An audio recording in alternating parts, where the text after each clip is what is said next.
बिस्मिल्लाहिर्रहमानिर्रहीम। अस्सलाम वालेकुम नाज़रीन, आप यूट्यूब चैनल देख रहे हैं। मैं इमरान खान हूँ। इस वक्त अगर आप हुकूमती अरकान की बातचीत सुने तो आपको साफ नज़र आएगा कि वो बौखलाहट का शिकार है। गो के पाकिस्तान तहरीक इंसाफ या अपोजिशन की जमातों की बहुत बुरी हालत है। एस्टेब्लिशमेंट ताकत के बलबूते पे इक़्तिदार पे कब्ज़ा किए हुए पाकिस्तान में मार्शल लॉ प्लस जैसी सूरत हाल है। लेकिन पाकिस्तान की मईशत, पाकिस्तान का अमन व अमान, पाकिस्तान के इदारों की सूरत हाल, इसने जो मौजूदा सियासी सेटअप है जिन्हें लाकर इक़्तिदार में बैठाया गया है, उनसे एतमाद छीन लिया है। और वो किसी भी बात को एतमाद के साथ कर नहीं सकते। आप स्टेटमेंट सुने ना, कोई कहता है कि जनाब जो पेट्रोल महंगा हो रहा है इससे तो फ़र्क पड़ता है अमीर तबके को, इससे तो फ़र्क पड़ता है एलीट क्लास को। ऐसे ऐसे नमूने इन्होंने वजीर बनाए और फिर उसके बाद कंटेंट भी कोई नहीं है ना, नज़रिया ही कोई नहीं है। इनके पास कुछ ऐसा नहीं है जो इनके वजीर जाके इनको डिफेंड करें। आसिम मुनीर साहब ने और शहबाज शरीफ ने मिलकर नवाज शरीफ की क़यादत में जो तबाही फेरी है पाकिस्तान में, और जरदारी साहब ने इसमें सहूलतकारी की है, फजल रहमान ने सहूलतकारी की है, ANP और MQM ने भी इसमें सहूलतकारी की है। इन PDM की जमातों ने पाकिस्तान के फौजी जर्नैलों के साथ मिलकर जो पाकिस्तान के साथ कर दिया, अब वहां से वापसी का तो ऐसा लगता है कि कोई रास्ता बचा ही नहीं है। जब तक पाकिस्तान में सियासी इस्तेहकाम नहीं आता, और सियासी इस्तेहकाम आने के बाद वो लंबे अरसे तक नहीं रहता, तब तक पाकिस्तान इन मसाइल से नहीं निकल पाएगा। यानी यहाँ देखें ना, कोई ये कह रहा है कि जंग की वजह से महंगाई है, हालांकि आज भी इमरान खान साहब के दौरे हुकूमत के मुकाबले में आलमी मंडी में पेट्रोलियम मसनूआत की कीमतें कम है। लेकिन इमरान खान साहब बेच रहे थे 145 रुपए का डीजल, 150 रुपए का पेट्रोल, और आज उसकी कीमत 410 रुपए के आसपास है। हालांकि आलमी मंडी में कीमत कम है, यानी ये सस्ता पेट्रोल खरीद के महंगा बेच रहे हैं। इमरान खान ने एक दौर के अंदर सब्सिडी बहुत ज़्यादा बढ़ा दी थी, उन्होंने पेट्रोलियम लेवी सिफर भी कर दी थी, लेकिन मौजूदा हुक्मरानों ने पेट्रोलियम लेवी ही 100 रुपये से ज़ायद की हुई है और अभी लगातार ये बढ़ाते चले जाएंगे। कोई इनमें कहता है कि जनाब रिकॉर्ड पाकिस्तान में तरक्की हो रही है, मुआशी कामयाबियों के हम झंडे गाड़ रहे हैं। शहबाज शरीफ को सुने, एहसन इकबाल को सुने, फील्ड मार्शल को सुने, तो ऐसा लगता है जैसे पाकिस्तान से आगे कोई और मुल्क पूरे खित्ते में जा ही नहीं रहा। लेकिन आप इकॉनमी में देखें, पाकिस्तान सबसे बुरा परफॉर्म कर रहा है। आप कर्जे लेने की रफ्तार देखें, पाकिस्तान की सबसे ज़्यादा है।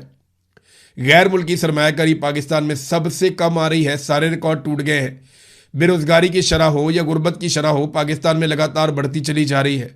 महंगाई पाकिस्तान में खित्ते में सबसे ज़्यादा है, और हमने जंग के बाद पेट्रोलियम मसनूआत की कीमतें पूरी दुनिया में सबसे ज़्यादा बढ़ाई हैं।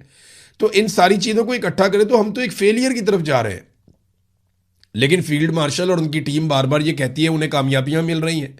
अब उनकी वाहिद कामयाबी ये है कि उन्होंने कैदी नंबर 804 को लंबे अरसे से जेल में रखा हुआ है, और अवाम अपने हर दिल अजीज लीडर को छुड़वाने में अभी तक नाकाम रही है।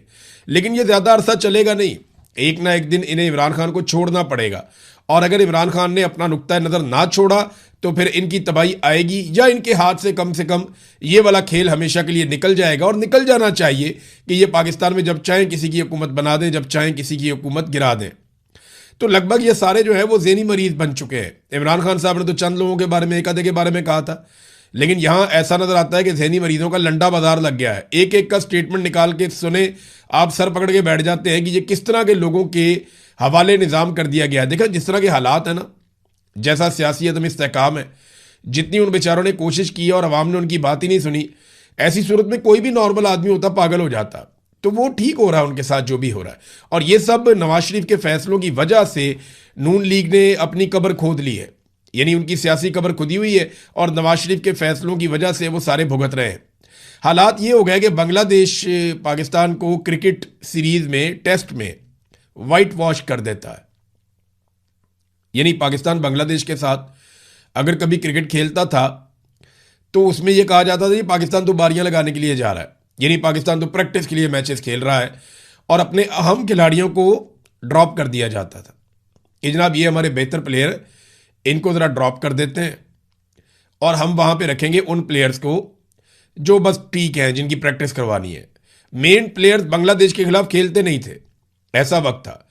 लेकिन अब बांग्लादेश ने सिर्फ इनको टेस्ट सीरीज के अंदर वाइट वॉश नहीं किया, सारे मैच नहीं हराए, बल्कि टेस्ट सीरीज के अंदर इनका तवा भी लगाया।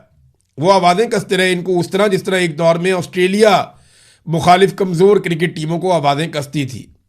इस तरह ये आवाज़ें कसते रहे तो बांग्लादेश ने तुर बनाया इन्हें और इनको इस तरह से शिकस्त दी है कि मैं हैरान हो गया। और पाकिस्तानी क्रिकेट तबाह तो हो गई है, दफन करने की ज़रूरत है। मोहसिन नकवी ने जो तबाही फेरी है, चाहे वो वजारत दाखिला हो, चाहे वो जहां जहां मोहसिन नकवी को मौका मिला, मोहसिन नकवी ने तबाही फेरी। जिस चीज़ में मोहसिन नकवी ने हाथ डाला वो चीज़ बर्बाद हो गई। वजारत दाखिला में हाथ डाला, पाकिस्तानी दाखिली हालात आपके सामने, इंसानी हकूक की बदतरीन पामालियाँ हैं, अमन व अमान की सूरत हाल बहुत ख़राब है, अजीबो गरीब किस्म की हरकतें पाकिस्तान में हो रही हैं, जबरी गुमशुदगियाँ एक नॉर्मल सिचुएशन बन गई है। पाकिस्तान में दहशतगर्दी के तारीखी नौयत के बड़े बड़े वाक़यात भी हुए हैं। क्रिकेट के अंदर हाथ डाला तो पाकिस्तान के तमाम फॉर्मेट की क्रिकेट में बैंड बज गई। बेड़ा ही गर्क कर दिया। बांग्लादेश जैसी टीम बार बार पाकिस्तान को वाइट वॉश करती है, ये पाकिस्तान के साथ हो रहा है। नादरीन, सुहेल अफरीदी ने मंगल के दिन का कहा था, उसने निकल कर एहतजाज करने की कोशिश की, रुकावटें आई, उस पर उन्होंने प्रेस कॉन्फ्रेंस भी की, लेकिन अब उन्होंने कहा कि अगले मंगल को वो दोबारा आएंगे और पहले से कुछ ज़्यादा शिद्दत के साथ आएंगे। हुकूमत फिर रोकेगी, वो फिर आएंगे, हुकूमत फिर रोकेगी, वो फिर आएंगे। इससे क्या एक मोमेंटम बनेगा? देखिए, मोमेंटम बनेगा गली मोहल्ले के अंदर। सुहेल अफरीदी को अपने लोगों के साथ एक बड़ी टीम बना के पूरे पाकिस्तान में लोगों को इकट्ठा करना पड़ेगा, लोगों को मोटिवेट करना पड़ेगा, उन्हें स्ट्रीट मूवमेंट के लिए तैयार करना पड़ेगा। सुहेल अफरीदी का बार बार इस्लामाबाद आना ज़रूरी नहीं है।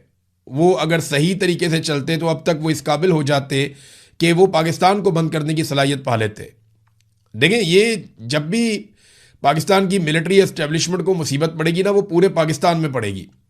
जब आप इस्लामाबाद की जानिब बढ़ते हैं तो आप अगर 50-60 हज़ार बंदा भी ले जाएं तो उन्हें फ़र्क नहीं पड़ता। हाँ, अगर 2-3 लाख बंदा, 5 लाख बंदा आप इस्लामाबाद की तरफ लेकर चल पड़े, फिर तो मिलिट्री एस्टेब्लिशमेंट को फ़र्क पड़ता है। इससे कम बंदों पे उनको फ़र्क नहीं पड़ता। दूसरा ये है कि अगर आप पूरे पाकिस्तान में नौजवानों के एहतजाज शुरू करवा दें, पाकिस्तान भर के अंदर आप जिसको वो कहते थे हम पाकिस्तान बंद कर देंगे, अगर वो हिकमत अमली करते तो उससे बहुत फ़र्क पड़ता। दुनिया में इस किस्म के एहतजाज हुए हैं। अभी डोनाल्ड ट्रंप के खिलाफ जो है वो इस किस्म के एहतजाज हो रहे हैं, नो किंग मूवमेंट के अंदर। वो बड़ी मुसीबत बनी हुई है उनके लिए भी, पाकिस्तान में भी हो सकते हैं। अचकज़ई की डेडलाइन जो है वो भी अब ख़त्म हो गई है। उन्होंने 3 दिन का टाइम दिया था। देखते हैं कि महमूद खान अचकज़ई अब क्या करते हैं, क्योंकि उन्होंने कहा था कि वो पार्लियामेंट को चलने नहीं देंगे। तो अब इंतज़ार है कि अचकज़ई साहब अपनी किस किस्म की हिकमत अमली का ऐलान करते हैं और पार्लियामान में, पार्लियामान के बाहर हुकूमत को किस तरीके से टफ टाइम देते हैं। नादरीन, पाकिस्तान पूरी कोशिश कर रहा है, पूरा जोर लगा रहा है। मोहसिन नकवी साहब भी गए हैं, सुनने में आ रहा है कि फील्ड मार्शल भी जाएंगे या कोई और इंपॉर्टेंट आदमी भी जा सकता है, और ये ईरान में जाके कोशिश करेंगे कि ईरान को अमरीकी शराइत के ऊपर बनाया जा सके। लेकिन हमारी औकात इतनी है कि हम अमरीकी शराइत को ईरान के सामने रख के उन्हें मनाने की कोशिश कर सकते हैं। हम ईरानी शराइत को अमेरिका के सामने रख के उन्हें मनाने की कोशिश नहीं कर सकते, वो डांट देंगे। डोनाल्ड ट्रंप जो है वो बेइज्जती करेगा। लिहाजा हमारी जो मिलिट्री एस्टेब्लिशमेंट है उसको अपनी औकात का पता है, तो वो कोशिश कर रहे हैं कि ईरान थोड़ी और फ्लेक्सिबिलिटी दिखाए। देखिए, मेरे ख्याल में ईरान ये जंग जीत चुका है। अगर उसे कुछ अच्छी डील मिलती है और कुछ फ्लेक्सिबिलिटी थोड़ी बहुत दिखानी भी पड़ती है, तो वो इस खित्ते के लिए वो फ्लेक्सिबिलिटी दिखा के अपना मफाद निकाल ले। देखिए, वो कुछ चीज़ों पे तो कॉम्प्रोमाइज़ बिल्कुल नहीं करेगा ईरान। अब उनका तारीख भी ऐसी है, उनका रिकॉर्ड भी ऐसा है कि कुछ ऐसी चीज़ें हैं जिन पे ईरानी कभी भी कॉम्प्रोमाइज़ नहीं करते, तो कुछ चीज़ों पे तो वो नहीं करेंगे, ये हम भी जानते हैं। लेकिन जहां वो कर सकते हैं, जितनी फ्लेक्सिबिलिटी वो दिखा सकते हैं, वो दिखा के अगर इस मामले को ख़त्म करते हैं तो ये पूरे खित्ते के लिए, पाकिस्तान के लिए, बल्कि पूरी दुनिया के लिए ये बहुत अच्छा हो जाएगा। डोनाल्ड ट्रंप को फेस सेविंग चाहिए, अगर हल्की फुल्की फेस सेविंग उसे मिल जाए तो शायद उसकी भी जान छूट जाएगी। अब ये एक इतला आई है, और ये इतला आई है, एक्शियस न्यूज़ है, और एक CNN के रिपोर्टर हैं और चैनल 12 के भी वो रिपोर्टर हैं। नाम है इनका बराक रेविड। इन्होंने एक दावा किया है।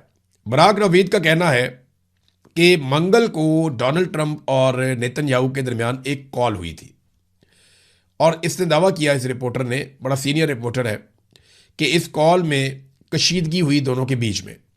डोनाल्ड ट्रंप को लगता है कि ईरान को कुछ मजीद लचक अगर वो दिखाता है तो एक डील ईरान के साथ की जा सकती है।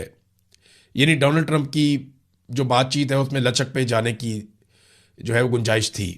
लेकिन नेतन्याहू दोबारा से फौजी कार्रवाई का हामी है। अब यहाँ पे हाल ही में एक बात आप और ज़हन में रखें कि सऊदी अरब और UAE के ऊपर ड्रोन हमले हुए हैं, और यूएई की जानिब से बताया गया कि ड्रोन ईरान से नहीं, इराक से आए थे। और एक खबर और आप इसके साथ मिलाकर देख लें कि इराक में इसराइली खुफिया फौजी अड्डों की मौजूदगी की इतला भी मिली है। तो नेतन्याहू अगर जंग शुरू करना चाहता है तो इस किस्म का कोई बड़ा फॉल्स फ्लैग उसे करना पड़ेगा। मैं पहले भी कह चुका हूं कि इस रीजन में किसी वक्त भी कोई चिंगारी भड़क सकती है, कोई फॉल्स फ्लैग हो सकता है और सूरत हाल खराबी की तरफ जा सकती है। बहरहाल अमेरिका ने एक ईरान को तजावीज़ का मुसवदा एक और भिजवाया। जो ईरान ने भेजा था वो डोनाल्ड ट्रंप ने और उनकी टीम ने मुस्तरद कर दिया। अब दोबारा से अमेरिका ने तजावीज़ भिजवाई हैं पाकिस्तान को, और पाकिस्तानी वो तजावीज़ लेकर गए हैं ईरानियों के पास। और पाकिस्तान पूरी कोशिश कर रहा है कि ईरान इन तजावीज़ के सारी नहीं मानता तो मैक्सिमम चीज़ें मान ले, ताकि एक मुआहदा ऐसा हो जाए जिसके बाद मामला नॉर्मलाइजेशन की तरफ जाएं और पेट्रोलियम मसनूआत और बाकी चीज़ों की जो तरसील है वो इस रीजन के अंदर खुल जाए। पाकिस्तान को उसका ये फ़ायदा होगा कि रीजन में अमन आ जाएगा, पाकिस्तान की थोड़ी सी गुड्डी चढ़ जाएगी। लेकिन पाकिस्तान का बड़ा फ़ायदा पाकिस्तान को तभी होगा जब पाकिस्तान के अंदर सियासी इस्तेहकाम होगा, और वो तब तक नहीं होगा जब तक कि आसिम मुनीर साहब सियासी इस्तेहकाम आने नहीं देंगे।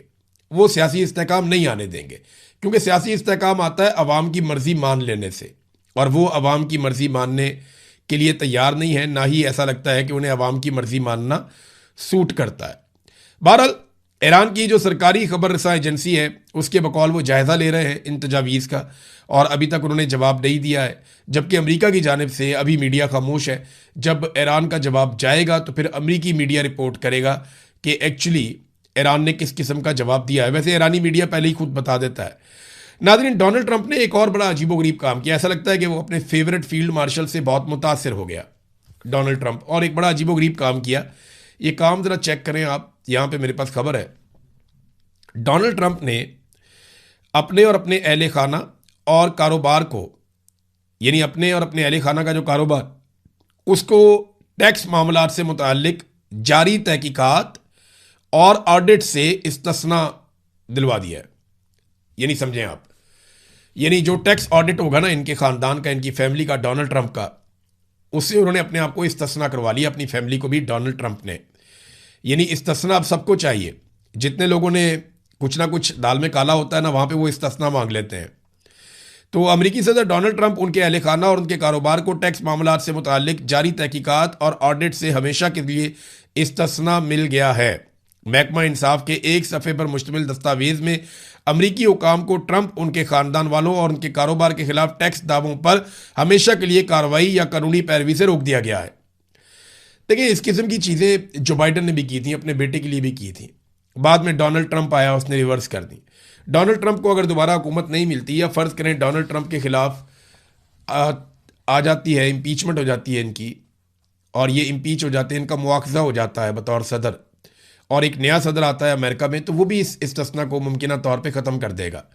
तो डोनाल्ड ट्रंप का इक़्तिदार का और अरूज का सूरज वो गरूब हो सकता है अगर डोनाल्ड ट्रंप इक़्तिदार में ना रहा तो।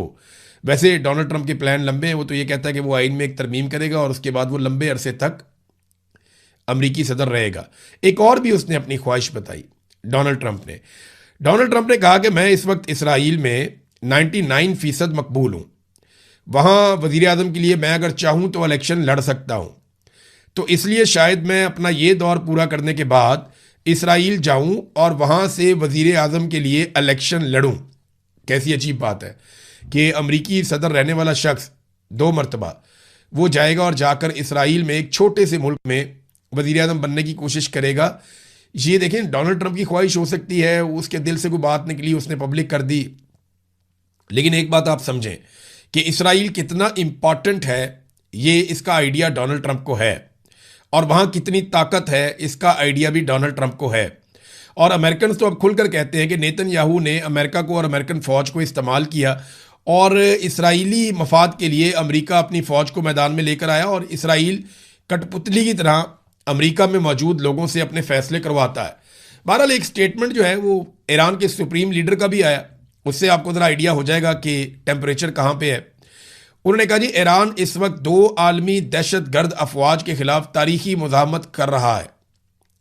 अमेरिका को और इसराइल को उन्होंने आलमी दहशत गर्द फ़ौजें करार दे दिया। और साबिक सदर इब्राहिम रईसी की हेलीकॉप्टर हादसे में शहादत की दूसरी बरसी थी आपको याद होगा सदर इब्राहिम रईसी जो है वो शहीद हो गए थे, हेलीकॉप्टर को हादसा हो गया था। उसके बारे में कहा जाता है कि वो इसराइल की जानिब भी उसको मोड़ा जाता है, वाक़े को दुश्मनों की जानिब मोड़ा जाता है कि वो ईरान के दुश्मनों ने वो अटैक किया था और वो एक साजिश के नतीजे में हुआ था, एजेंसियों की कार्रवाई थी। लेकिन बहरहाल अब इस मौके पर उन्होंने जो अपना पैगाम दिया, मुश्तबा खामनाई ने, उन्होंने कहा जी कि इब्राहिम रईसी को उन्होंने खराज तहसीन पेश किया और जो इस वक्त मुश्किलात हैं उनका भी उन्होंने तस्करा किया। लेकिन उन्होंने ये कहा कि अमेरिका और इसराइल जो दो आलमी दहशतगर्द अफवाज हैं, उनके खिलाफ ईरान इस वक्त तन्हे तनहा लड़ रहा है। उन्होंने कहा मौजूदा हालात में इस्लामी जमहूरिया ईरान के हुकाम, रियासती इदारों और अवाम पर पहले से कई ज़्यादा भारी जिम्मेदारियां आयद होती हैं। ईरानी अपनी सरजमीन के दिफा के लिए आखिरी सांस तक लड़ेंगे और दुनिया में दहशतगर्दी फैलाने वाले शर अंगेज ममालिक की धमकियों में नहीं आएंगे। तो ये एक बड़ा क्लियर स्टेटमेंट आया इनकी तरफ से। एक स्टेटमेंट और है, वो कालीबाफ का है। उन्होंने कहा जी दुश्मन जंग के नए मरहले की तलाश में ईरान ने जंगबंदी को ऑपरेशनल सलाहियतें बढ़ाने के लिए इस्तेमाल किया। एक तरफ दावा किया जा रहा है कि, और ये इसराइल की तरफ से भी किया गया, अमेरिका की तरफ से भी, कि ईरान का बहुत भारी नुकसान हो गया। दूसरी तरफ एक दावा यह किया जाता है कि ईरान ने अपना नुकसान बहुत हद तक रिकवर कर लिया। अब सैटेलाइट इमेजेस भी आ रहे हैं, वो बता रहे हैं कि ईरान ने अपनी जो मिसाइल साइट्स हैं, जो सलाहियत है मिसाइलों को वापस ठीक करने की या लॉन्चर्स को ठीक करने की या मिसाइलों को चलाने की या मिसाइलों की प्रोडक्शन है, वो दोबारा शुरू कर दी है। और ईरान के पास से जितने हथियार पहले थे उसका 70% अब भी मौजूद है।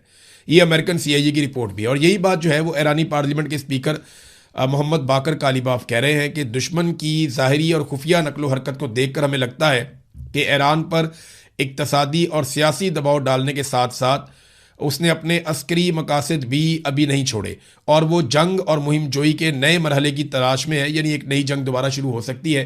फिर ईरान वो कह रहे हैं जी उसके लिए तैयार है। और अमरीकी सदर ट्रंप के अतराफ सियासी माहौल उनके ईरान से मुतालिक फैसलों पर असरअंदाज हो रहा है, ये भी उन्होंने कहा। तो मैं इसमें आपको एक और चीज़ बता देता हूँ। ये पीट हेग्सेथ, इन्होंने एक ट्वीट किया है और एक्चुअली तो वो ट्वीट एक न्यूज़ की जानिब से था और ऑफिशियल वाइट हाउस से रैपिड रिस्पॉन्स अकाउंट है, वहाँ से ये एक ट्वीट आता है और उसमें जनाब JD वेंस का एक स्टेटमेंट है। उसके ऊपर जो इम्पॉर्टेंट बात है वो ये है कि पीट हेग्सेथ जो वजीर जंग है अमेरिका के, वो उसके ऊपर सिर्फ 3 लफ्ज़ लिखते हैं। वो लिखते हैं लॉक्ड एंड लोडेड। अब इसका जो अंग्रेज़ी में मतलब ये है कि हमले के लिए मुकम्मल तौर पर तैयार है, यानी हमारी उंगलियां ट्रिगर पे हैं, हमने लॉक कर दिया अपनी गन को और लोड की हुई है, उसको लॉक करके हम इंतज़ार कर रहे हैं हमले का, हम किसी वक्त भी हमला कर सकते हैं। ये फायर आर्म के हवाले से इस किस्म के जुमले को इस्तेमाल किया जाता है कि लॉक्ड एंड लोडेड। ये जब हम शिकार खेलते थे तो उस वक्त हम लोग जब आपस में बातचीत करते थे तो बाज़ औक़ात ये लफ्ज़ भी इस्तेमाल करते थे कि लोडेड है, लॉक है या नहीं लॉक, लॉक्ड एंड लोडेड, ये वहाँ पे यूज़ करते हैं अक्सर लोग ये जुमला। तो मैंने इसीलिए इसको फ़ौरन पहचान लिया कि ये बिल्कुल हमले से पहले या फायर करने से पहले की सिचुएशन होती है। तो ऐसी सिचुएशन अब बता रहे हैं पीट हेग्सेथ के जनाब लड़ाई की तैयारी है और अमेरिका किसी वक्त भी दोबारा हमला कर सकता है और ये एक इसराइल की ख्वाहिश भी है। इंसानी हकूक़ के कारकुनों के साथ जो सलूक किया गया इसराइल में, जो फ्रीडम फ्लोटिला के ऊपर गए हुए थे मुख्तलिफ ममालिक के इंसानी हकूक़ के कारकुन, उनको जैसे टॉर्चर किया गया, जैसे उनकी तज़लील की गई, उनको ह्यूमिलिएट किया गया, उनके साथ बदतमीज़ी की गई और जिस अंदाज में उनको बैठाया गया, जैसे उनको सजदे में उनको डाला गया, जिस तरह उनके हाथ बांधे गए, जो टॉर्चर हो रहा था, जिस तरह वहाँ पे उनका वज़ीर था वो जैसे बातें कर रहा था कौमी सलामती का, इन सारी चीज़ों को देख कर ना पूरी दुनिया में आग लगी है और यूरोप के अंदर बड़ी शदीद तनकीद हो रही है और जिन मुल्कों से इन कारकुनान का ताल्लुक है वहाँ से बड़ा सख्त रद्द-ए-अमल आ रहा है। इसके बाद इसराइल पे बहुत दबाव बढ़ा है, हत्ता कि इसराइली वज़ीर ख़ारजा को ये स्टेटमेंट देना पड़ा और उसने अपने ही कौमी सलामती के वज़ीर पर चढ़ाई कर दी। उसने कहा जी आप इसराइल का चेहरा बिल्कुल नहीं है, ये जो आपने किया ये ठीक नहीं किया। वैसे तो इसराइल ने बहुत सारा कुछ ऐसा किया जिनको जंगी जराइम कहा जाता है और बहुत ऐसा जुल्म किया, लेकिन यहाँ क्योंकि सिर्फ निहत्ते फ़लस्तीनी नहीं है, यहाँ सिर्फ कोई कमज़ोर मुसलमान मुल्क नहीं है, यहाँ पे ताकतवर यूरोपीय ममालिक के बाशिंदे हैं, लिहाजा अब इसराइलियों को इस दबाव के तहत अपने ही बंदे की, अपने ही वज़ीर की मजम्मत भी करनी पड़ रही है। अब तक के लिए इतना ही, अपना ख्याल रखिएगा, अपने इस चैनल का भी। अल्लाह हाफिज़।